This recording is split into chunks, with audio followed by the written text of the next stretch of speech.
I work at different schools, but we were kind of brought together by this. So something cool about our presentation is that you're kind of getting two different perspectives and two different experiences, but under the same kind of umbrella of flipped classroom. So just starting with what is flipped learning, for the purpose of our quick discussion, flipped learning, what we're defining it as, is just taking what you would traditionally teach, so a lecture base, and turning it into a video. So this could mean going home and watching a video and then coming back and doing problems in class, or it could mean doing everything in class. So it's just the idea of taking lecture and changing it into a video format. So how long have you been doing this for? Last year I did it for a full year, and the year before I did it for about half a year. Okay, so I've done just a little bit less than Tina with this, but over that time we changed a lot of things and done a lot of things differently and have seen a ton of benefits come from flipped classroom or flipped learning is what we'll call it. So a few things, the accountability is put more on the student. And what we mean by that is when you're giving a lecture for 30 students, maybe some of them are listening, maybe some of them aren't, and when it's over, it's over. And they're not accountable for going back if they didn't understand something. When it's on a video, students have to learn that material through the video. And if they don't get it, then they can rewatch it. And if they need clarification, they can pause it and ask a question. So that accountability is really put on them. And they have, and also that it's more accessible to them. They can look at it any time. If they're having a bad day, they can look at it the next day. If they were absent. It's a great tool for if they're absent. Also, students ask better questions. I've noticed that over time. It's no longer, what did you just say? Or in the middle, can I go to the bathroom? That's always a good question. The questions are more focused to what they need, and because of that, you actually gain more time that students are problem solving. Also, Tina's going to talk about the fact that it's more global, because she's done some work with that. So when we make our videos, we post them to YouTube. And what we've noticed is, originally when we first started making them, it was very small. It was, this is for this lesson on this day, and then it's done. What we realized after is that students continue watching these videos, whether it's a week later because they forgot it, whether it's for finals, whether it's for the test. And then, interestingly enough, you can comment on videos on YouTube, and we have gotten comments from people that we've never met in our lives saying either thank you so much for this video, this was the best video ever, or can you re-explain this because I didn't understand how you got from this step to this step. And it's people that we've never even seen before. Also, maybe you want to flip, but your colleagues don't want to flip, and that's okay. Those videos are still available to your colleagues' students.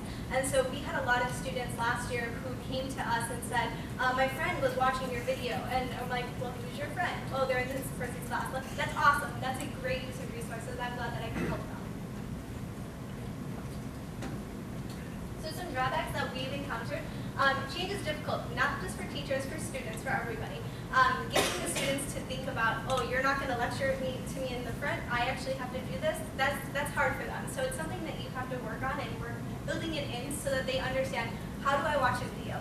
Yes, they have to be taught how to watch a video because we have a lot of students who would listen to music while watching videos or text or talk to friends, and it's like, tell me what you got out of that video. So it's very difficult. So teaching them that this isn't a video that you're watching in movie theaters, this is a video to learn the material.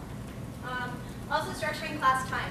So something that is amazing about flipped learning is that you can talk to every single one of your students every single day. You get to see where they are, where they're struggling, where they're advancing, and it really gives you an opportunity to figure out where everybody is in your class.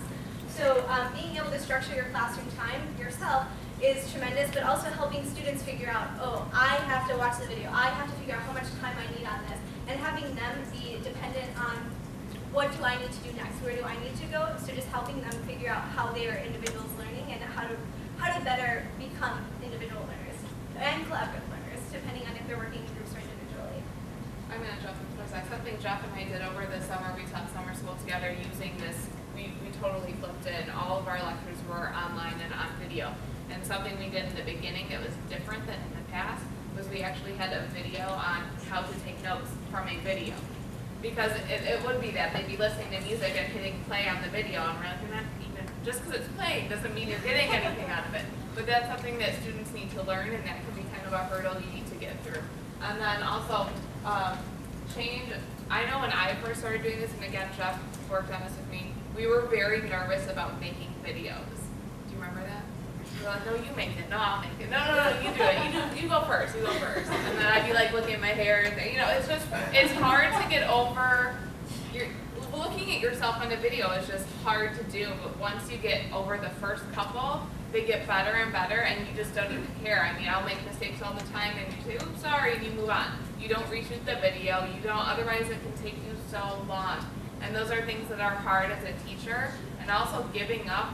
Like, I remember when I was observed, and I wasn't lecturing, and the person observing me says, oh, let me know when you're gonna actually be teaching, and I'll come back. And so I felt like I have to be up in front and doing something. That was hard for me to kind of to get over also. So change is difficult to get through, and it just takes time, and you just have to do it. And now I wouldn't go back. It's great. And the last thing is technology. A lot of people ask us, well, what about the students who don't have Wi-Fi at home? What about students who don't have a netbook, don't have any internet access or any device? Well, what we do in our classrooms is Gary and I, we create a classroom in which everything is done in our class as long as you're using the class time effectively. If you don't, that's when you have to go home and do stuff. The students in our class are grouped in groups of 3 or 4, whichever you prefer. And so there is at least one student in each group that has a device. We're very fortunate at our school. Our students are one-to-one with a Chromebook or a netbook, depending on the device that they were issued that year. So every single one of them has one, whether it's working in fully charged, we don't know, but chances are somebody has one that they can bring. So that avoids that technology issue that a lot of people face. Okay, so real quickly, I started in fall of 2013. When I first started, I was unsure about it. The videos were kind of long. They ended up being anywhere from 8 to 14 minutes, much longer than they are now. And you know, that's something you kind of learn as you go. What I used to make them was an app on my iPad called Educreations. It's just a whiteboard. You can make it a chalkboard. You can put graph paper on it. You write on it. You do not see your face. So that was kind of where I started. I kind of actually dwindled from it because I was getting mixed feedback from students, and that was making me nervous because they're like, why are you teaching? I hate this. This is ridiculous. These videos are too long. And then I kind of slowly started getting back to it to give it a second shot. All the way up until just recently, this summer when Jeff and I did summer school, we completely flipped it. The minutes were much less. So I tried to do everything under 4 minutes, and that was a lot better.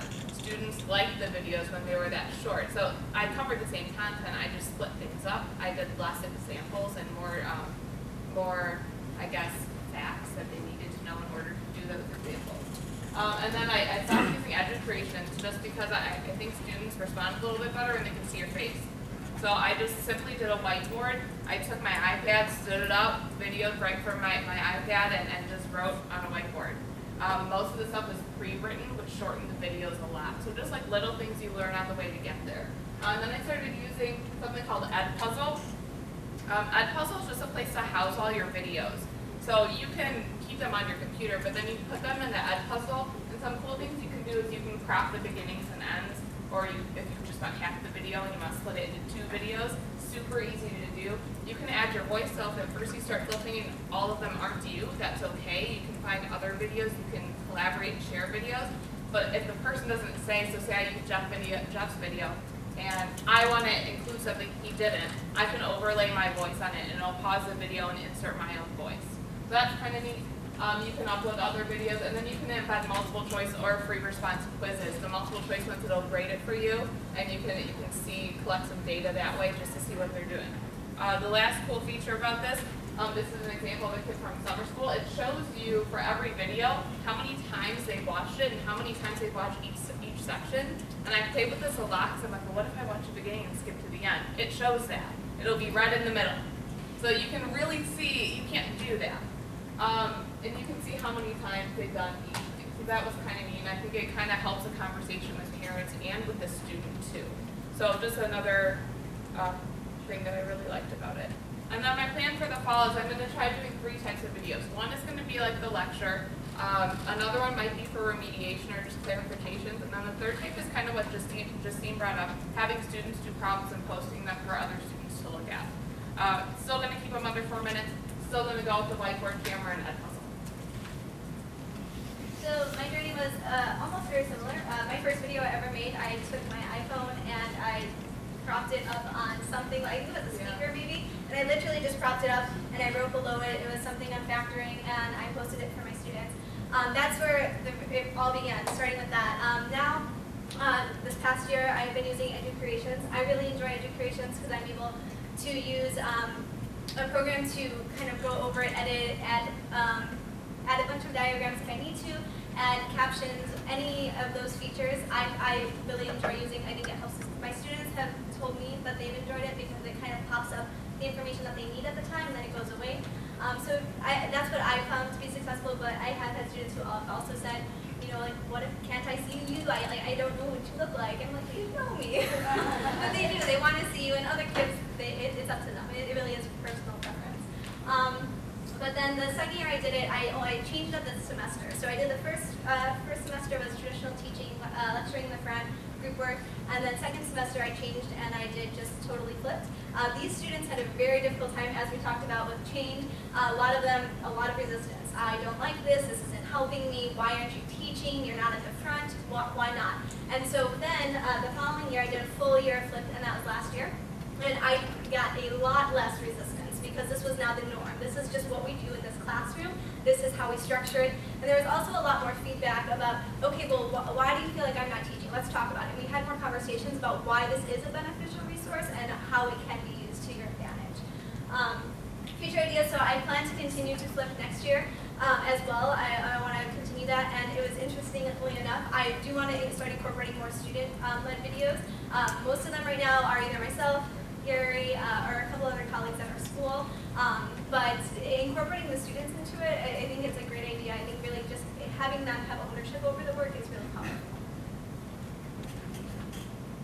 So how can you start this if you're interested in it?